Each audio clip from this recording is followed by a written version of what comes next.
Hi viewers, welcome to our release home channel. நம்ம daily use பண்ணுற பொருட்களை எப்படிலாம் பயன்படுத்தலாம்ங்கிற ஒரு சில குறிப்புகளை தான் நம்ம இந்த வீடியோவில் நம்ம பார்க்க போகிறோம். அதுக்கு இந்த வீடியோவை நீங்கள் ஸ்கிப் பண்ணாமல் பாருங்கள். அப்போ தான் உங்களுக்கு முழுமையான விவரம் உங்களுக்கு கிடைக்கும். அதுக்கு முன்னாடி நம்ம ரிலீஸ் ஹோம் சேனலை சப்ஸ்கிரைப் பண்ணாதவங்க சப்ஸ்கிரைப் பண்ணிடுங்க. பக்கத்துல பெல் ஐக்கானை கிளிக் பண்ணிக்கோங்க. இப்போ வீடியோக்குள்ளே போகலாம் வாங்க. நம்ம சமையலுக்கு காய்கறியெல்லாம் நறுக்கி முடித்தோன்னே அந்த நறுக்கின வேஸ்ட் எல்லாத்தையும் போய் குப்பையில் போட்டுருவோம். இனிமேல் அந்த மாதிரி வேஸ்ட்டாக குப்பையில் போடாதீங்க. இந்த மாதிரி இங்கே ட்ரை பண்ணி பாருங்கள், உங்களுக்கு ரொம்ப யூஸ்ஃபுல்லாக இருக்கும். இது அது வேற ஒன்றும் இல்லை.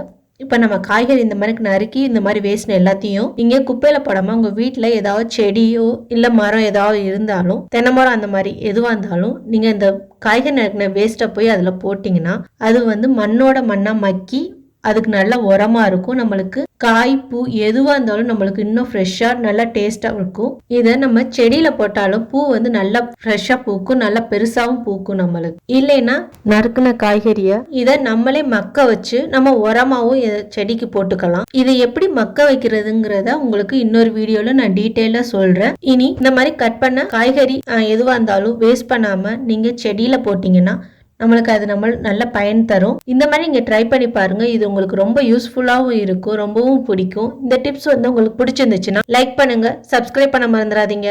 நம்ம கிச்சனில் சில மூடிங்க திறக்கவே முடியாது. என்னதான் ட்ரை பண்ணாலும் அது நம்ம கையை வலிக்கிட்டு போயிடும். ஏன்னா அது ரொம்ப சாஃப்டாகவும் ஃப்ளாட்டாகவும் இருக்கும். அதனால நம்மளால திறக்க ரொம்ப கஷ்டமாக இருக்கும். அது இந்த மாதிரி நீங்கள் ட்ரை பண்ணி பாருங்கள், உங்களுக்கு ஈஸியாக நீங்கள் திறந்துடலாம். அது வேற ஒன்றும் இல்லை, நம்மள்ட்ட இருக்க லப்பர் பேண்ட் இருக்குல்ல, இந்த லப்பர் பேண்டை அந்த மூடியில் சென்டரில் நல்லா போட்டுக்கோங்க. இந்த மாதிரி நல்லா போட்டதுக்கப்புறம் நீங்கள் திறந்து பாருங்கள், உங்களுக்கு ஈஸியாக இருக்கும்.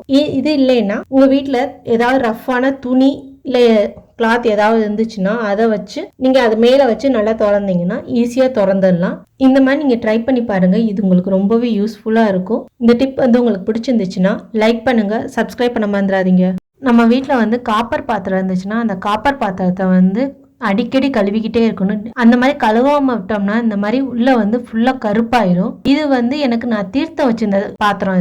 இதுல உள்ள பாருங்க, உள்ள தண்ணி இருந்துகிட்டே இருந்தனால ஃபுல்லா உள்ள கருப்பாயிருக்கு. வெளியில ஓரளவுக்கு ஓகேவா இருக்கு, உள்ள ஃபுல்லா கருப்பாயிருக்கு. இதை நம்ம எப்படி கிளீன் பண்றதுங்க பார்க்க போறோம்.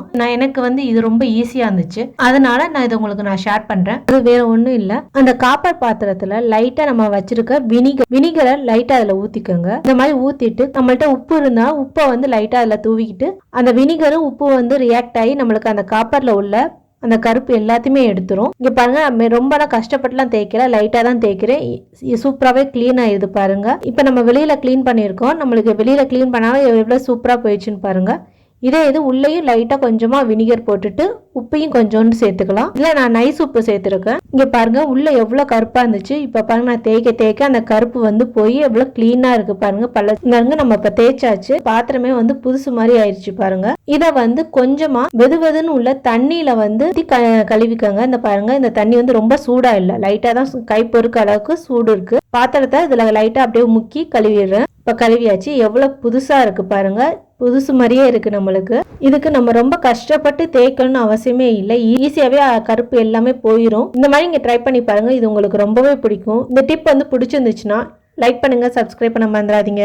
நம்ம நிறைய பேர் வீட்டில் ஊதுவத்தியை பூஜை அறைக்கு மட்டும் யூஸ் பண்ண மாட்டோம், ரூம் ஃப்ரெஷ்னராகவும் யூஸ் பண்ணுவோம். அந்த மாதிரி ரூம் ஃப்ரெஷ்னரா யூஸ் பண்ணும்போது நம்மளுக்கு அதுல இருந்து வர புகை நிறைய பேருக்கு ஒத்துக்காது.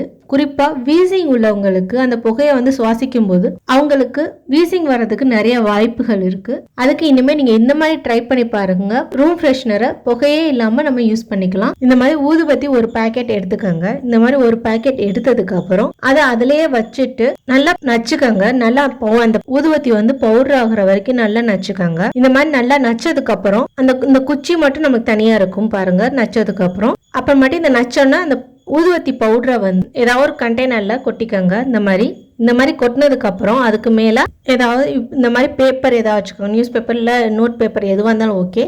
இல்லைன்னா நீங்க இதுல பிளாஸ்டிக் பேப்பருக்குள்ள வச்சுக்கலாம். இந்த மாதிரி வச்சு நல்லா டைட்டா வச்சுக்கோங்க. டைட்டா வச்சுட்டு ஒரு லப்பர் பேண்ட் அதுல போட்டுக்கோங்க. இந்த மாதிரி லப்பர் பேண்ட் போட்டதுக்கு அப்புறம் அதுல அங்க கொஞ்சம் ஓட்டையை போட்டுருங்க. இந்த மாதிரி நல்லா ஓட்டையை போட்டுட்டு நீங்க எங்கே உங்களுக்கு ரூம் ஃப்ரெஷ்னரா யூஸ் பண்ணணும்னு நினைக்கிறீங்களோ அங்கே உங்க கட்டிலுக்கு இல்லைன்னா கபோர்ட்ல எங்கே வேணா இதை வச்சுக்கோங்க. நல்ல ஸ்மெல் வரும். ரூமே வந்து நல்லா ஃப்ரெஷ்ஷா நல்ல ஸ்மெல்லா இருக்கும். இல்லைன்னா நீங்க ஏதாவது கண்டெய்னர் பாக்ஸ் மூடியோட சேர்ந்ததை நீங்க பெர்மனண்டா எடுத்துக்கோங்க. பெர்மனண்டா எடுத்துட்டு அந்த மூடியில கம்பிய காய வச்சு அதுல அங்கங்க ஓட்டை போட்டுக்கோங்க. இதை நீங்க எங்கே ரூம் ஃப்ரெஷ்னரா யூஸ் பண்ணணும்னு நினைக்கிறீங்களோ நீங்க அங்கே கட்டில் கிட்ட இல்லாட்டி கபோர்ட்ல எங்கே வேணா நீங்க வச்சுக்கலாம். நல்ல ரூமே வந்து நல்ல ஸ்மெல்லா இருக்கும். இதை யூஸ் பண்ணி பாருங்க, உங்களுக்கு ரொம்பவே யூஸ்ஃபுல்லா இருக்கும். ரொம்பவும் பிடிக்கும். இந்த டிப் வந்து பிடிச்சிருந்துச்சுன்னா லைக் பண்ணுங்க, சப்ஸ்கிரைப் பண்ண மறந்துடாதீங்க.